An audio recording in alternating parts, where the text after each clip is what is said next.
So Jessie is a girl, and Jessie is a hardcore user. Uses a lot of dope, a lot of fentanyl, a lot of heroin, right? She's got a huge tolerance. As a matter of fact, whenever me and this girl would get high together, we'd buy from the same dude, we get the same bag. I'd put a little bit in my tin, and she dumped the whole thing in hers, and and she was, at the time I was like 160, she weighs 100 pounds, and I'm just like, how can you do this? Girl had a tolerance, right? She's actually sober now. Shout out, Jessie. Got clean, had a baby, you're doing good. But she's one of the very few. Everybody else I know is dead or in jail. So there's these traveling, train hopping musicians. All of like the homeless community, because there's a place called Preble Street Resource Center, and Preble Street feeds breakfast, lunch, and dinner, and the food is like amazing. They actually stopped it now. It's gone now. But at the time they served breakfast, lunch, and dinner, and I'm saying like they got like 20 different kinds of cereal, eggs, hash browns. I mean, if you could pick McDonald's or this shelter, you're gonna pick the shelter. So the point of me telling you that is you get to meet everybody. You get to see, because a lot of times you don't see a lot of the homeless people because they're like, they hide out in certain campsites and you never see them. But you always know who everybody is, because everybody goes to dinner, everybody goes to breakfast, everybody goes to lunch.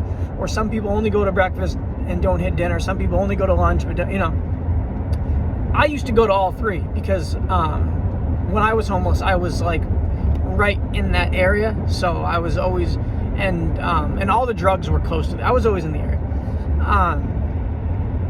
So I meet these people. They had just came into town. There was about 5 of them. They came in a van. The van had like broke down, or it wasn't really like drivable. And they kind of just camped out on Commercial Street.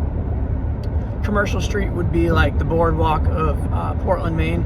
And they'd play the guitar and harmonica and all kinds of different instruments, and they would get money. One of the guys there, I forget his name. Let's just call him Joe, okay?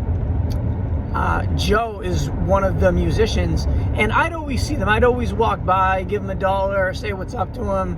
They'd ask me questions about the town, and I knew everything about the town. So they would ask me about drugs, and and I had all the answers for them because I was pretty deep in the mix in Portland, Maine at the time. I knew everybody. I knew what was going on. I knew who was dealing. I knew who the undercovers were. I knew everything. So Joe is one of the musicians that I would say that I talk to the most. Joe was really cool. Every time I seen him, it was always like, hey man, like we just talk, and I clicked with the guy very well. So I see Jessie, and Jessie's got like a frown on her face. I said, Jessie, I said, what's wrong? Or hold on. Let me backtrack here. So I'm down on Commercial Street, and I see the musicians, and they've all got like frowns on their faces. Like, just usually they're like happy and stuff. And Joe's not there. I said, hey, what's up, guys? I said, what's going on? And they're just like, I said, where's Joe? They don't give me a story. They just said, Joe's dead.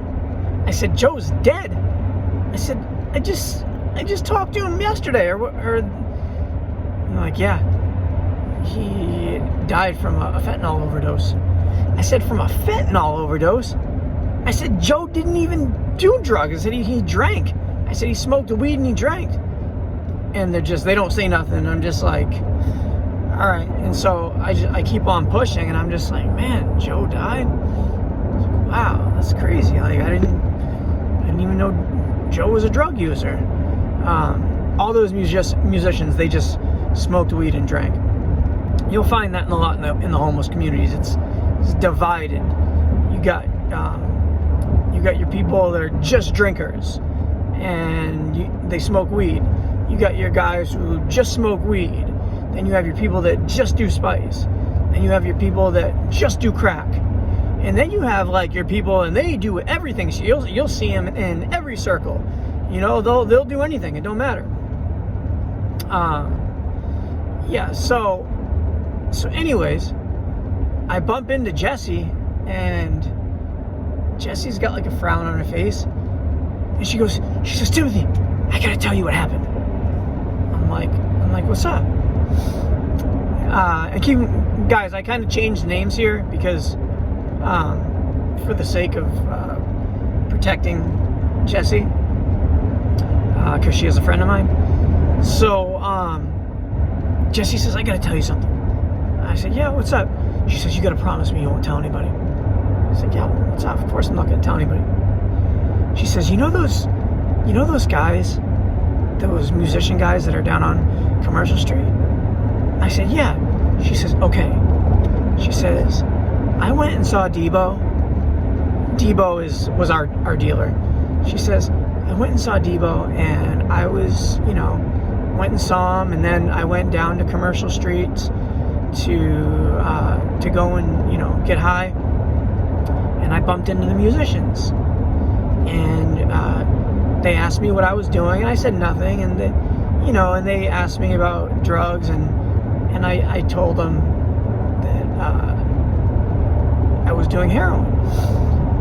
And so Joe asked me if I could try some, and she said I was sick, and she asked the guys, she says, guys, do you mind if I sit down at your little area right here? And she says, do you mind if I do my shot? You guys kind of blocked me from the pedestrians. And she said, I just want to do my shot because I'm sick. She says, Joe, she said, I'll give you my rinse. This is really strong stuff.